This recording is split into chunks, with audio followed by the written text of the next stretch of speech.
asawa ko. Yan, di ka yan, di pa tayo. Eh, Ang isa pang exercises. Nakatulog, senior tool.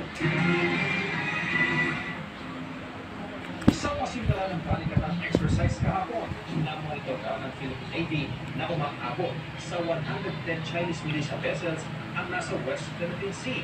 May doble ang bilang kung average na bilang ito sa kanilang mga buwan.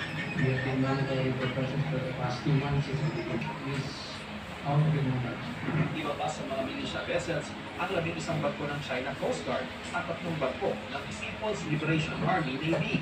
Sa nagdaang mga rotation and resupply mission sa West Philippine Sea, magkatulong ang mga militia vessel at China Coast Guard sa pagharang sa mga barko ng Pilipinas na patungo ng Ayungin Shoal.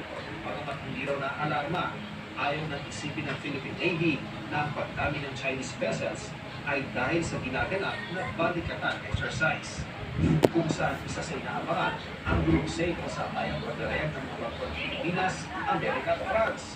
Bago na simula ang balikatan, may ilang maritime vessels pangaraw na namataan malapit sa Mainland Palawan. Just one and naval forces was for monitoring and rest of distraction for the present in Japan.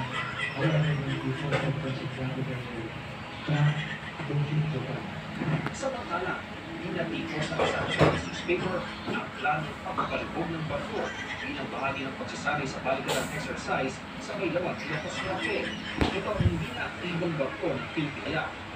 Ang aligasyon ay It's not complicated responsibility. So, Navy attachment, if ever there is anything doesn't matter. And